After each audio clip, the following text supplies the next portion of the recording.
114వ కీర్తన ధ్యానం చేద్దాం. గత దినాల్లో 113వ కీర్తన ధ్యానం చేద్దాం. పోయిన వారం 114వ కీర్తనని ధ్యానం చేద్దాం. ఈ కీర్తన మరి ముఖ్యంగా దేవుడు ఇచ్చేటువంటి శక్తిని గురించి మనతో మాట్లాడతాడు. మరి మనం 2 భాగాలుగా మనం చూడొచ్చు ఈ కీర్తనని. అయితే ఈ కీర్తనలో స్తుతించండి అనే మాటలు, హల్లెలూయా అనే మాట ప్రత్యేకంగా లేకపోయినప్పటికీ కూడా ఇది కూడా స్తుతి కీర్తనతో కూడినటువంటి కీర్తనలతో జప చేయబడింది. 113వ కీర్తన వలె ఇది కూడా పస్కా పూజించే సమయంలో పాడేవాళ్ళు యూదులు. ఈ కీర్తన యొక్క ఆధ్యాత్మికమైనటువంటి ప్రత్యేకత తెలుసుకోవాలి అంటే, మనం ప్రభు అయిన యేసు తన అప్పగించబడినటువంటి రాత్రి మేడగదిలో ఉన్నటువంటి దృశ్యాన్ని మరి ఆయనతో కూడా ఉన్నట్లుగా ఊహించుకోవాల్సి వస్తుంది. మరి ఆయన తన శిష్యులతో కలిసి మేడగదిలో ఈ కీర్తన పాడారు. ఇది ఎవరు రాశారు, ఎప్పుడు రాశారో మనకు తెలియదు, కానీ అయితే ఇది హెబ్రీయుల యొక్క కీర్తన పుస్తకాల్లో అయితే చేర్చబడింది. ఆ తర్వాత మనకు కూడా దేవుని యొక్క గ్రంథంలో చేర్చబడింది. పస్కా పండుగ అంటే ఇశ్రాయేల్ నిజానికి ఒక జాతిగా ఆవిర్భవించినటువంటి రోజు అది. ఈ కీర్తన ఆ యొక్క నిర్గమం గురించినటువంటి కీర్తన. ఇశ్రాయేలీలు నిర్గమానికి ముందు, అంటే వాళ్ళు ఐగుప్తు నుంచి బయటికి రావడానికి ముందు పస్కా ఆచరించారు. ఐగుప్తు మీదకు మరణదూత పంపబడినప్పుడు పస్కా గొర్రెపిల్ల యొక్క రక్తమే వారిని మరణం నుంచి కాపాడినట్లుగా మనం చూస్తాం. మనకు ఆ విషయాలన్నీ తెలుసు. మరి 6వ శతాబ్దంలో అంట అంత్యక్రియలు, అంటే ఎవరైనా చనిపోయినప్పుడు ఈ పాట వాడేవాళ్ళు అంట క్రైస్తవ సంఘాల్లో. తర్వాత పునరుద్ధాన కీర్తనలో కూడా చర్చిలో వాడేవాళ్ళు అంట. అంటే ఇశ్రాయేల్ విడుదల, పాప బంధకాల నుండి విడుదలతో పోల్చి ఈ కీర్తన పాడేవారు. అంటే చరిత్రలో ఉన్నటువంటి పాఠాలని మనం ఎప్పుడు కూడా మర్చిపోకూడదు అని దేవుడు కోరుకుంటా ఉన్నాడు. ఐగుప్తు నుంచి తమ విడుదలని ఒక గొప్ప చారిత్రాత్మక సంఘటనగా మరి ఇశ్రాయేల్ భావించేవాళ్ళు. ఆ విధంగా మనం కూడా కల్వరిని జ్ఞాపకం చేసుకోవాలని దేవుడు కోరుకుంటా ఉన్నాడు. నిజమే, దేవుడు మరి పాప జీవితం నుంచి ఐగుప్తుల్ని, అంటే బానిసత్వం నుంచి ఐగుప్తుల్ని, ఎర్ర సముద్రాన్ని చీల్చి మరి ఐగుప్తుల నుంచి వారిని విడిపిస్తే ప్రభు అయిన యేసుక్రీస్తు వారు మరి పాపం అనేటువంటి ఈ యొక్క గొప్ప బానిసత్వం నుంచి మనల్ని కూడా ఆయన తన యొక్క జీవితాన్ని కల్వరి శిలువ మీద, కల్వరి కార్యం ద్వారా విమోచించి మనల్ని కూడా ఆ పాప దాస్యం నుంచి విడిపించారు. కాబట్టి మరి వాళ్ళు పస్కాని ఎలా జ్ఞాపకం చేసుకుంటారో మనం ఖచ్చితంగా మనం కల్వరి శిలువను జ్ఞాపకం చేసుకుని ప్రభుని స్తుతించాలని ప్రభు కోరుకుంటా ఉన్నాడు.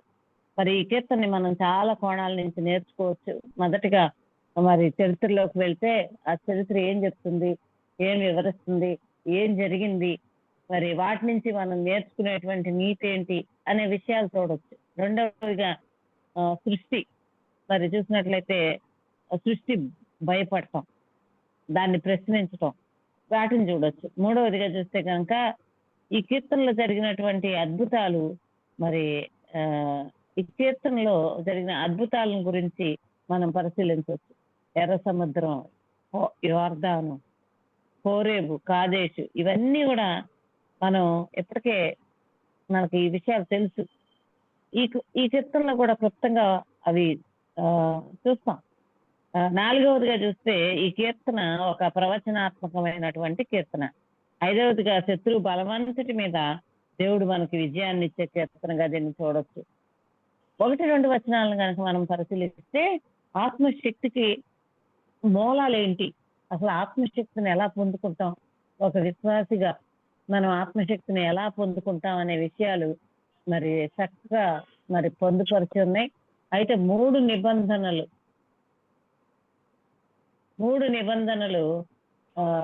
ఇక్కడ మనకి రాయబడతా ఉన్నాయి. మొదటి 2 వచనాల్లో 3 నిబంధనలు మనం చూస్తాం. దేవుడు క్రమం లేకుండా అడిగేవారికి తన ఆత్మశక్తిని ఇవ్వడు, కానీ మరి కొన్ని క్రమమైనటువంటి నిబంధనలను పాటించే వాళ్ళకి దేవుడు తన యొక్క ఆత్మశక్తిని అనుగ్రహిస్తాడని మనం నేర్చుకోవచ్చు. 1వ వచనంలో చూస్తే ప్రత్యేకించబడటం అనేటువంటి విషయం అక్కడ చాలా చక్కగా రాయబడి ఉంటది. ప్రత్యేకించబడటం అంటే మరి ఏంటి అనే విషయాన్ని మనం చూద్దాం. మరి 1వ వచనంలో ఐగుప్తులో నుండి ఇశ్రాయేలు అన్ని భాషలు గల జనుల్లో నుండి యాకోబు బయలుదేరినప్పుడు అనే మాటను అక్కడ చూస్తాం. మరి ఆత్మశక్తిని పొందుకునేటువంటి రహస్యం ఏంటి అంటే ప్రత్యేకించబడుట. అక్కడి నుంచి బయలుదేరారు. ఎర్ర సముద్రం వద్ద ఇశ్రాయేలీయులు ఈ పాఠాన్ని నేర్చుకోక ముందే దేవుడు తన ప్రజల్ని, ఐగుప్తు ప్రజల్ని వేరు చేసేటువంటి ప్రక్రియను ప్రారంభించాడు. మనం జాగ్రత్తగా చదివినట్లయితే దేవుని గ్రంథంలో ఐగుప్తులో 3 రోజులు కటిక చీకటొచ్చింది. అయితే మరి ఇశ్రాయేలీయుల నివాసంలో మాత్రం వెలుగుంది. గోషెను అనే ప్రాంతంలో మరి ఇశ్రాయేల్ ప్రజలు నివసించేవాళ్ళు. అక్కడ మాత్రం వెలుగుంది. ఐగుప్తీయుల ఇళ్ళన్నీ కూడా చీకటి పడ్డాయి.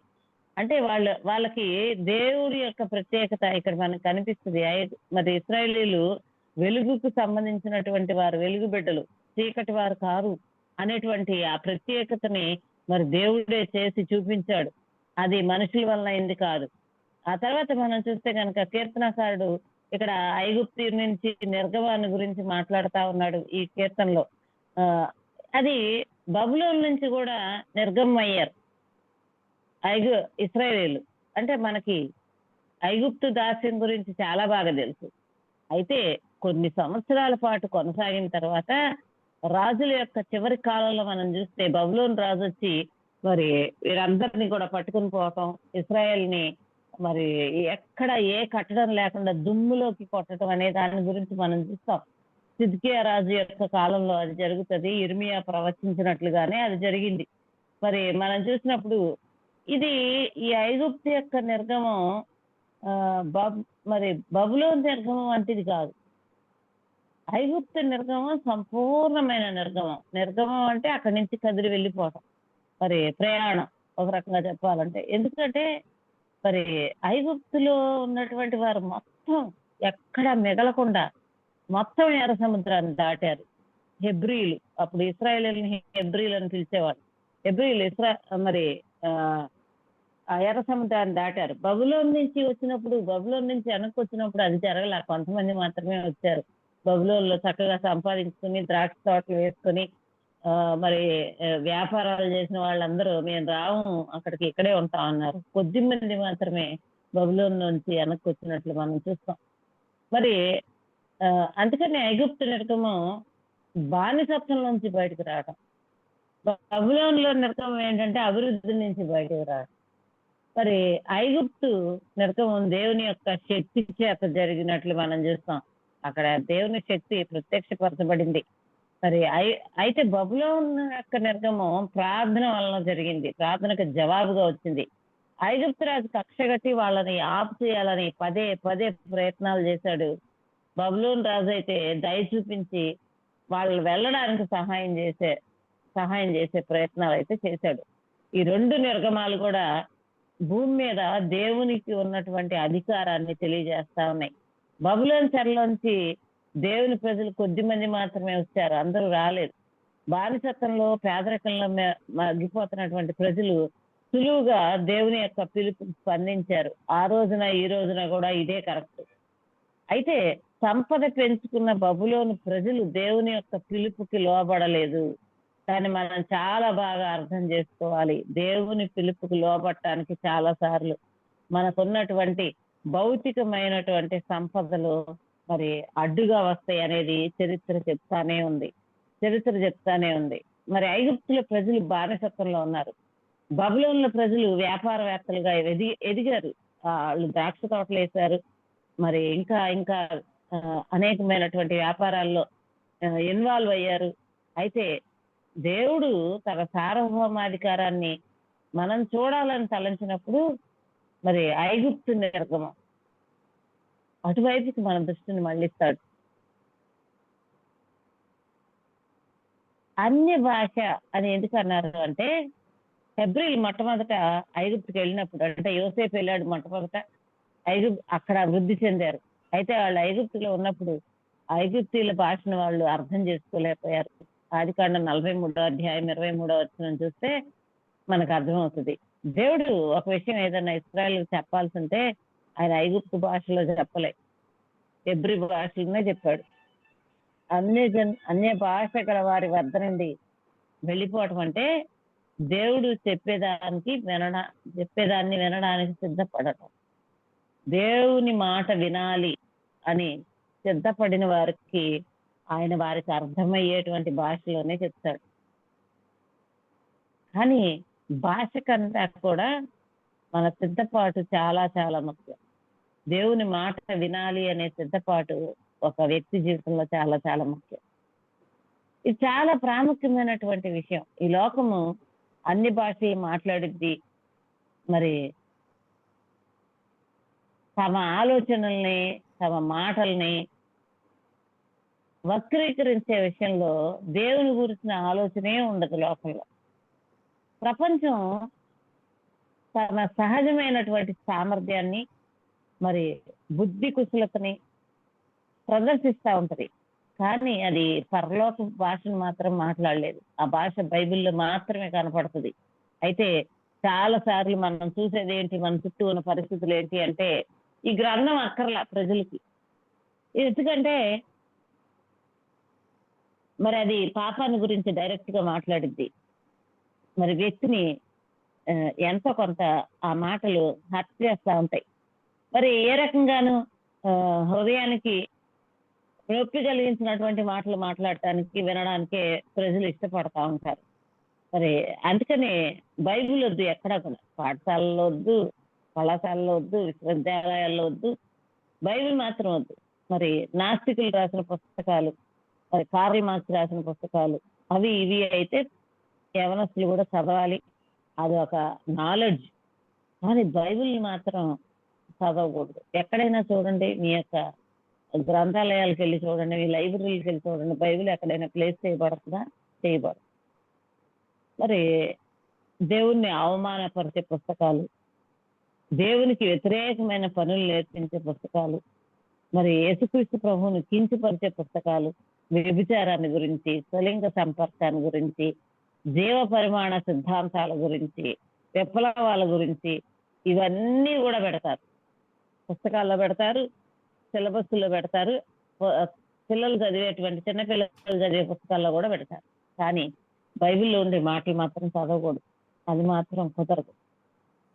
అందుకని ఆత్మశక్తిని పొందాలి అంటే మొట్టమొదటిగా ప్రత్యేకించబడాలి.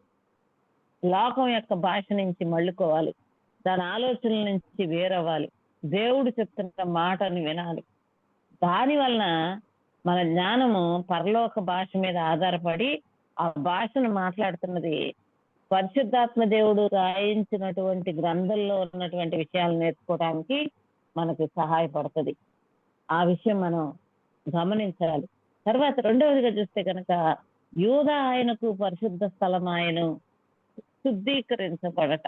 పరిశుద్ధ స్థలం శుద్ధీకరించబడటం పరిశుద్ధ స్థలం అంటే దేవుడు నివసించేటువంటి స్థలం, దేవుడు నివసించే స్థలం. దేవుడు ఏశావును తృణీకరించాడు. కొన్నిసార్లు మనం చదువుతా ఉంటే ఏశావు యాకోబుల ముందు అసలు ఆ వ్యక్తి పొట్టలోంచి బయటికి రాకముందే ఏశావును వద్దనుకొని యాకోబుని కావాలనుకున్నాడు ఏంటి దేవుడు అని అనిపిస్తుంది మనకు. ఎందుకంటే ఏశావు యొక్క భవిష్యత్తులోనికి దేవుడు చూడగలడు. అందుకనే ఆ విషయం అక్కడ రాయబడింది. ఒక పొట్ట కూటి కొరకు, ఒక భోజనం కోసం, ఒక పూట భోజనం కోసం మరి తమ జాస్తత్వాన్ని అమ్ముకున్నాడు అనే కారణాన్ని హెబ్రీ గ్రంథకర్త రాస్తాడు. నిజమే,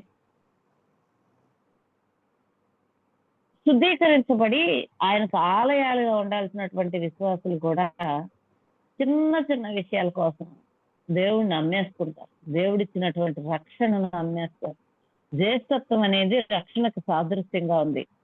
దేవుడు ఆ ఇంటి పెద్ద కుమారునికి ఇచ్చేటువంటి ఆ గొప్ప ఆధిక్యత, దేవుడిచ్చినటువంటి ఆధిక్యతల్ని తృణీకరించడం అనేది ఎంత పాపమో మనకి ఏసావుని చూస్తే తెలుస్తుంది.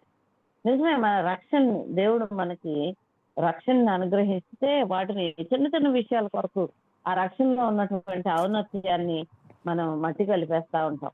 మరి ఆయన ఆయన అన్నాడు కదా, యోధ ఆయనకు పరిశుద్ధ స్థలం. ఆయన పరిశుద్ధ స్థలం అంటే దేవుడు నివసించేటువంటి స్థలం. ఈ దినాల్లో ఆ యోధ ఏది? మన హృదయాలే. మరి మన హృదయాలు దేవుడు నివసించేటువంటి పరిశుద్ధ స్థలంగా ఉండాలి. యోసేపు ఎందుకు తృణీకరించబడ్డాడు అంటే తన హృదయంలో దేవుడు నివసించేటువంటి పరిశుద్ధ స్థలం లేదు. యోధా ఎందుకు పరిశుద్ధ స్థలం అయింది అంటే, యోధాలో ఎత్తైన కొండల మీద దేవుని ఆలయం కట్టినప్పుడు దేవుని యొక్క మహిమ మేఘము దిగి వచ్చిందంట, ఆ మందిరం మీదకి దిగి వచ్చింది. అతి పరిశుద్ధ స్థలంలో ఉన్నటువంటి 2 కెరూబుల మధ్య ఉన్నటువంటి కరుణాపీఠం మీద ఆయన ఆసీనుడు అయ్యాడంట. ప్రత్యేకించబడటం అంటే మరొక మాట ఏంటంటే శుద్ధీకరించబడటం.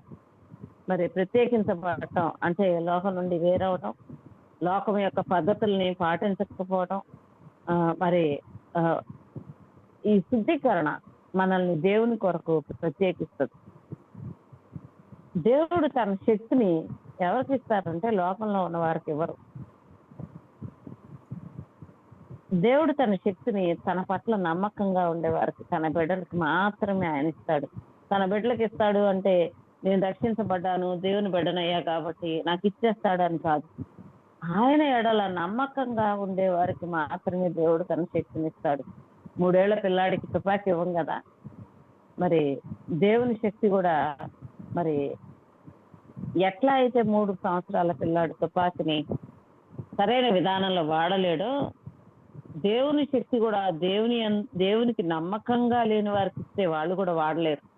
అందుకనే దేవుడు తన శక్తిని ఒక ప్రత్యేకమైన పద్ధతిలో అనుగ్రహిస్తాడు. మొదటిగా ప్రత్యేకించబడిన వారికి ఇస్తా ఉన్నాడు. రెండవదిగా మరి శుద్ధీకరించబడిన వారికి ఇస్తా ఉన్నాడు. పరిశుద్ధపరచబడిన వారికి ఇస్తా ఉన్నాడు. ఆయన ఎడల నమ్మకంగా ఉన్న వారికి మాత్రమే ఆయన తన శక్తిని ఇస్తాడు.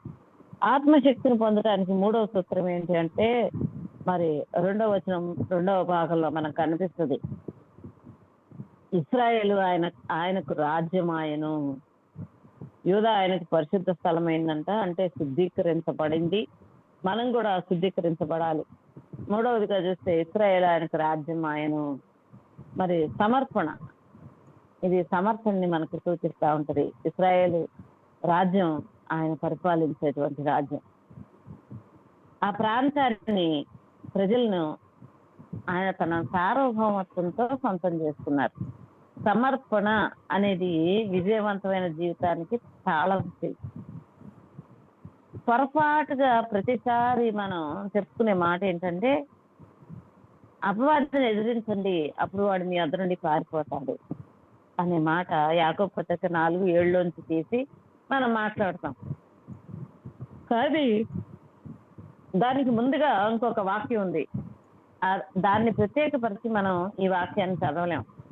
కాబట్టి దేవునికి లోబడి ఉండుడి, అపవాదిని ఎదిరించుడి, అప్పుడు వాడు మీ వద్ద నుండి పారిపోడు.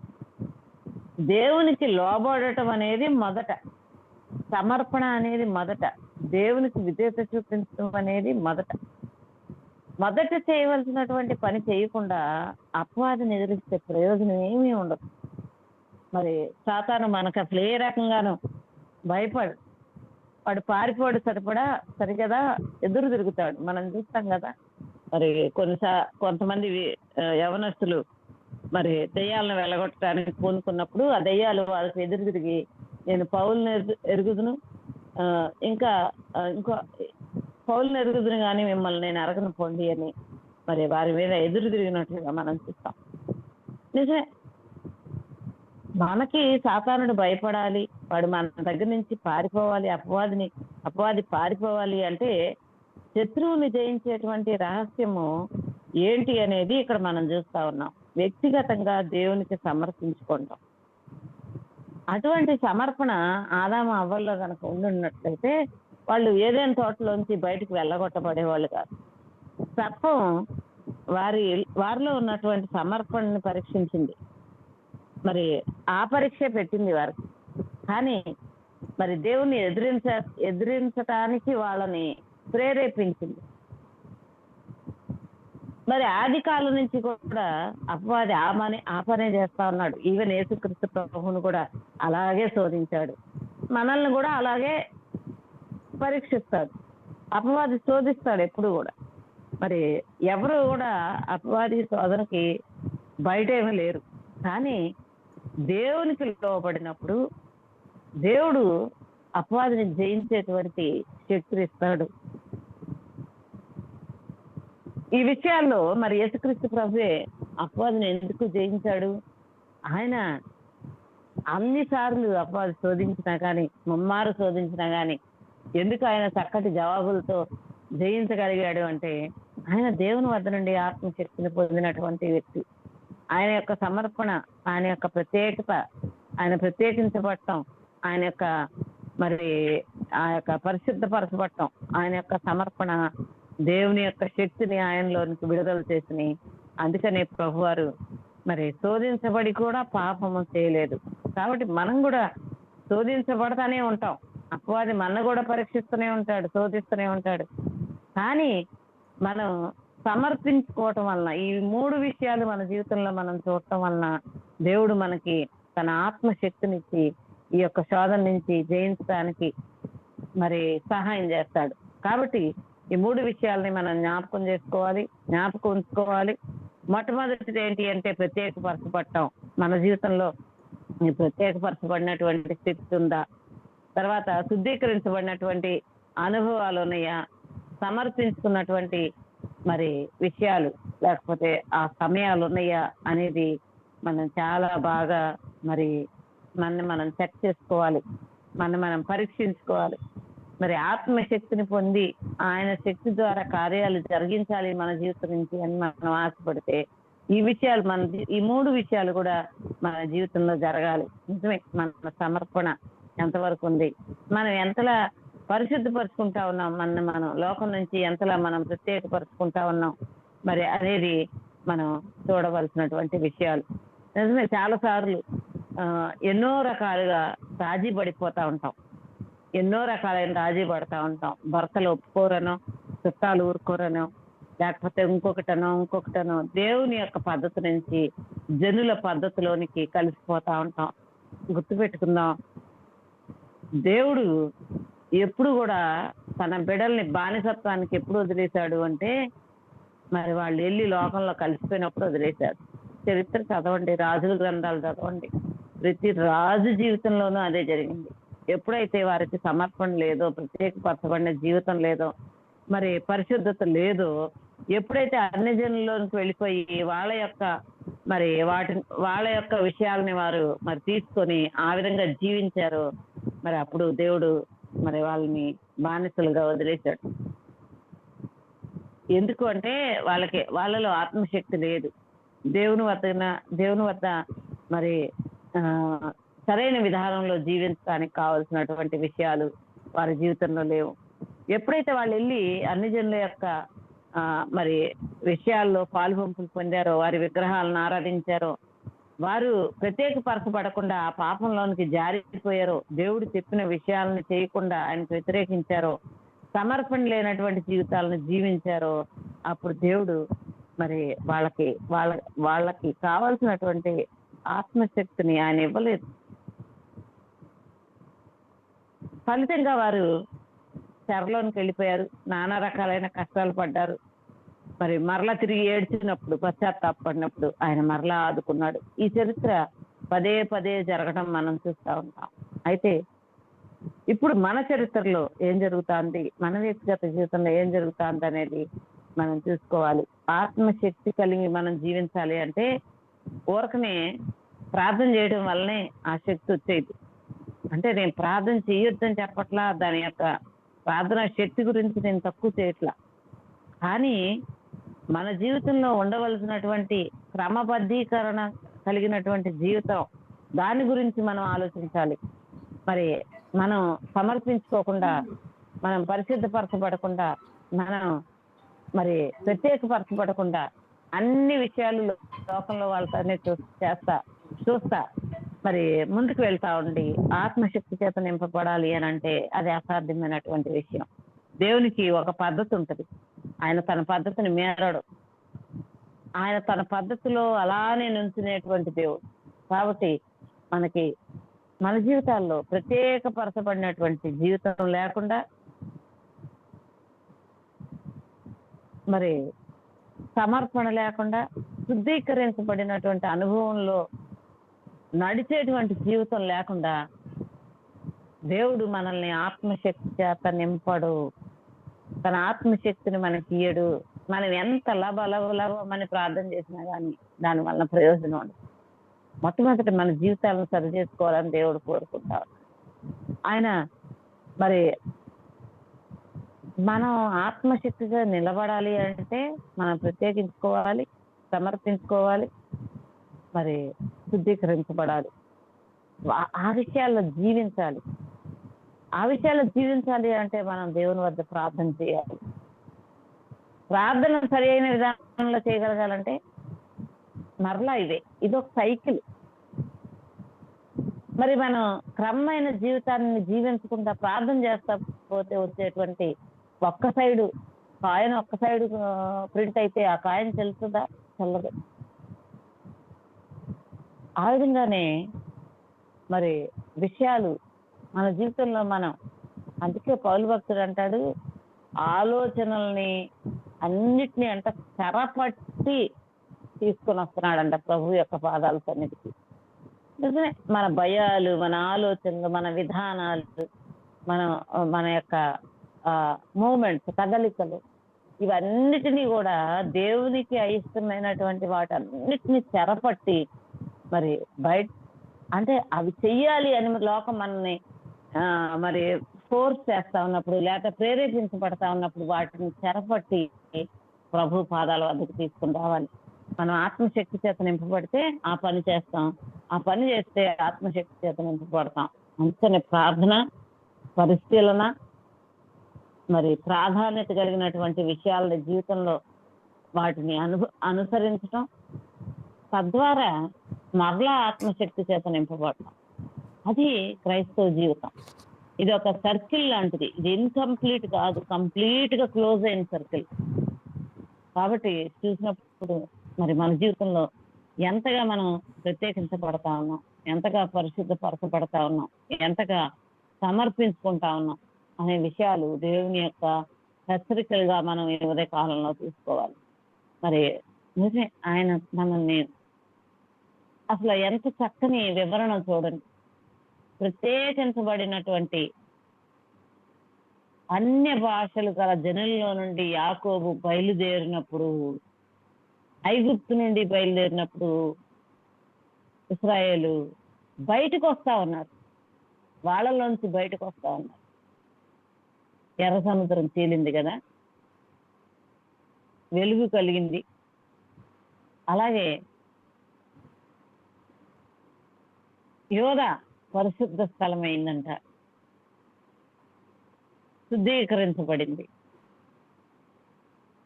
ఇశ్రాయేలు రాజ్యమైందంట. అంటే ఆయన మనల్ని పరిశుద్ధులుగా చేస్తాడు, ఆయనకు ఒక రాజ్యంగా చేస్తాడు, బయటికి వేరు చేస్తాడు. నిజమే, యేసుక్రీస్తు యొక్క రక్షణ, కల్వరి శిలువలో ఆయన మనకు అనుగ్రహించిన రక్షణలో ఇవన్నీ ఉన్నాయి. మనల్ని ఆయన ప్రత్యేకించాడు, పాపం నుండి, లోకం నుండి ప్రత్యేకించాడు. మనల్ని ఆయన తన యొక్క పరిశుద్ధ స్థలముగా చేసుకున్నాడు. మనమే ఆయనకి నివాస స్థలం, మన హృదయాలే ఆయనకి నివాస స్థలం. మూడవదిగా ఆయనకు ఒక రాజ్యముగా మనల్ని చేశాడు. ఈ విషయాలు మనం మర్చిపోకూడదు. అందుకనే మనం ఆత్మశక్తిని పొంది మన యొక్క జీవితాలు, విశ్వాస జీవితాలను జీవించాలి. కాబట్టి మన జీవితంలో ప్రత్యేకించబడతా, శుద్ధీకరించబడతా, సమర్పించుకుంటా అనేటువంటి 3 అంశాలు కూడా పుష్కలంగా ఉండినప్పుడు దేవుడు తన సమృద్ధి అయినటువంటి ఆత్మశక్తితో మనల్ని నింపుతాడు. అప్పుడు కలిగేటువంటి క్రైస్తవ జీవితమే వేరు. అప్పుడు జీవించేటువంటి విశ్వాస జీవితమే వేరు. ఒక ప్రత్యేకమైనటువంటి జీవితాన్ని దేవుడు మనకి ఆశీర్వాదంగా ఇస్తాడు. కాబట్టి పైపైన జయించేటువంటి జీవితాన్ని కాదు, కానీ లోతుగా వెళ్ళి ప్రభుతో పాటు ఆయన అనుగ్రహించేటువంటి అపరిమితమైనటువంటి మరి సమాధానాన్ని, సంతోషాన్ని ఈ భూమి మీద కానుకగాను, పరలోకంలో ఎంతో మనం అసలు ఊహించలేనటువంటి మరి ఆ యొక్క విషయాల్ని మరి దేవుడు వరంగాను మనకు అనుగ్రహించాడు. సో వాటి నుంచి తొలగిపోకుండా వాటి యందు మనం ఉండి ముందుకు వెళ్ళేలాగన దేవుడు ఈ హెచ్చరికల్ని ఉదయకాల సమయం మనకి అనుగ్రహిస్తా ఉన్నాడు. దేవుడు ఈ వాక్య భాగంలో మనందరి జీవితాల్లో ఫలింపు చేసి దీవించునుగా. రండి